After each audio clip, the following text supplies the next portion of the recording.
नमस्कार दोस्तों, मैं सिद्धार्थ जैन एक बार फिर से आपका स्वागत करता हूं डिजिटल मार्केटिंग के इस स्पेशल सीरीज़ में। तो आज हम जानने वाले हैं कि कंपनी के ऑब्जेक्टिव सीक्रेट्स क्या हैं। अगर हम किसी भी ऑब्जेक्टिव के साथ में चलते हैं तो वो ऑब्जेक्टिव हमें क्यों सिलेक्ट करना होता है, ऑब्जेक्टिव्स कौन कौन से होते हैं, कितने टाइम के लिए होते हैं। चलते हैं सीधा स्क्रीन के ऊपर। आज हम जानेंगे सीक्रेट्स ऑफ कंपनीज ऑब्जेक्टिव्स, कितनी तरह के होते हैं, किसको फॉलो करना चाहिए, कब फॉलो करना चाहिए। ये सारी चीज़ें हम आज जानने वाले हैं। बात करते हैं मार्केटिंग गोल्स की। या तो वो लॉन्ग टर्म होगा या वो शॉर्ट टर्म होगा। अगर हम बात करते हैं शॉर्ट टर्म के लिए, तो अगर हम शॉर्ट टर्म को लेके चलते हैं तो हमें एक रिसर्च करनी पड़ेगी कि हमें ऑब्जेक्टिव्स कौन सा सिलेक्ट करना चाहिए। हमें ऑब्जेक्टिव ट्रैफिक वाला सिलेक्ट करना चाहिए, अवेयरनेस वाला करना चाहिए। चलते हैं सीधा स्क्रीन पर और जानते हैं कि ऑब्जेक्टिव कौन कौन से होते हैं।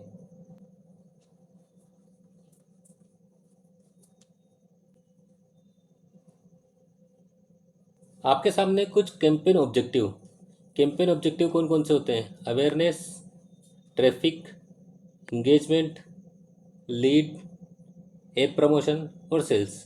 बात आती है हमें इन सब का यूज़ कब करना चाहिए और क्यों करना चाहिए। एक बार देख लेते हैं कि अवेयरनेस के लिए अंदर हम क्या क्या देख सकते हैं। अगर हम अवेयरनेस की बात करते हैं तो reach, brand awareness, video views और स्टोर लोकेशन अवेयरनेस हम फैला सकते हैं। ट्रैफिक की बात करते हैं तो link clicks, landing page views, Instagram profile visit, messenger, Instagram and WhatsApp and call. Engagement की बात करते हैं, एंगेजमेंट के लिए हम मैसेंजर, इंस्टाग्राम और व्हाट्सएप के लिए हम कनेक्ट कर सकते हैं, वीडियो व्यूज़ देख सकते हैं, पोस्ट एंगेजमेंट करवा सकते हैं, कन्वर्जन करवा सकते हैं, कॉल्स करवा सकते हैं। लीड के लिए बात करते हैं, वेबसाइट और इंस्टेंट फॉर्म करवा सकते हैं, इंस्टेंट फॉर्म करवा सकते हैं, मैसेंजर और इंस्टाग्राम करवा सकते हैं, कन्वर्जन करवा सकते हैं और कॉल्स करवा सकते हैं। ऐप प्रमोशन की बात करते हैं तो ऐप इंस्टॉल करवा सकते हैं, ऐप इवेंट्स करवा सकते हैं। सेल्स की बात करते हैं, कन्वर्जन कर सकते हैं, कैटलॉग सेल्स कर सकते हैं, मैसेंजर, इंस्टाग्राम पर, व्हाट्सअप और कॉल्स पर अपन किसी भी क्लाइंट को, किसी भी कस्टमर को कनेक्ट कर सकते हैं। बेसिकली ये सभी टूल्स कब कब यूज़ में किए जाते हैं, कब कब इनका यूज़ किया जाता है। अगर हम शॉर्ट टर्म की बात करते हैं, शॉर्ट टर्म के लिए हमें एक रिसर्च करनी पड़ेगी। अब वो रिसर्च किस तरह की रहेगी। मान लेते हैं कि वो कंपनी है,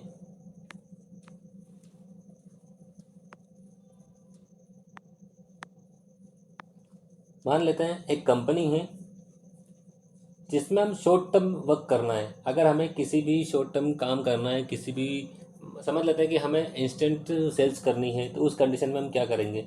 जैसे कि एक शॉर्ट टर्म के लिए हमने वर्क करना है। मान लेते हैं एक कंपनी के लोगों ने रिसर्च की कि अगर हम 100 केस व्यूज़ लेके आएंगे तो हमारी 500 यूनिट्स सेल होगी।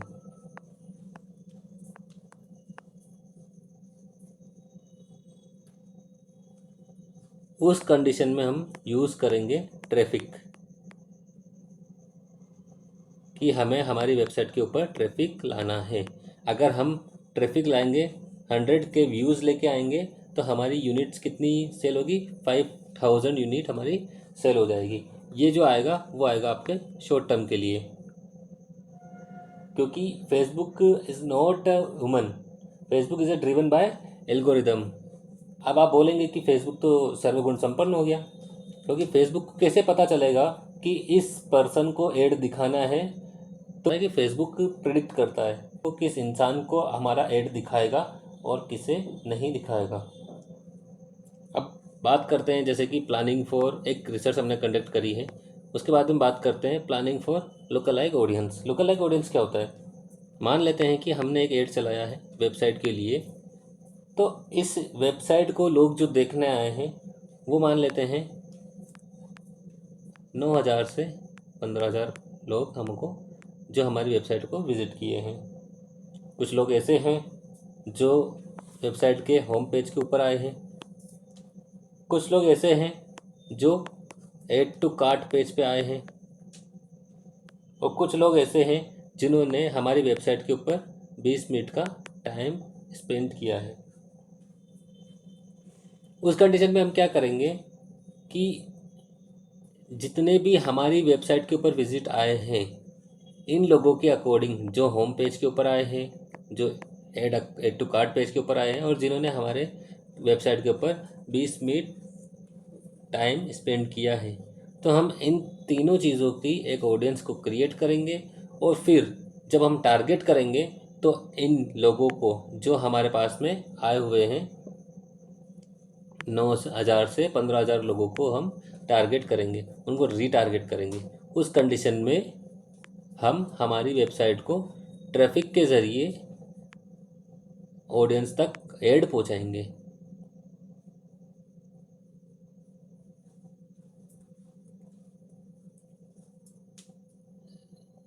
इस तरीके से हमें गोल सेट करना होता है कि हमें किस तरीके से, किस वे में, किस ऑब्जेक्टिव के साथ में, किस गोल के साथ में हमें आगे चलना है।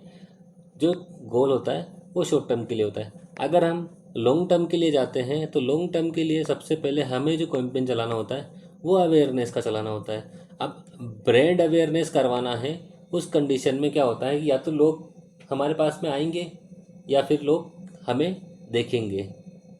अगर ब्रांड अवेयरनेस के बात में बात करते हैं, ब्रांड अवेयरनेस के अंदर रीच भी आता है और ब्रांड अवेयरनेस भी आता है। जब हम ब्रांड अवेयरनेस के बारे में बात करते हैं तो अवेयरनेस कैंपेन चलाते हैं। तो अवेयरनेस कैंपेन के लिए क्या होता है कि एक ही इंसान को, जो एड दिखने वाला है वो एक ही इंसान को हो सकता है 10 बार दिखे, हो सकता है 4 बार दिखे, हो सकता है 5 बार दिखे। एक होता है रीच।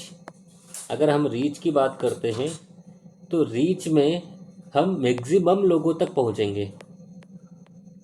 तो इस तरीके से हम डिसाइड करेंगे कि हमें कौन सा ऐड चलाना है, हमें किस ऐड की तरफ हमें जाना चाहिए और किस लोगों को, किन किन लोगों को ऐड दिखाना चाहिए।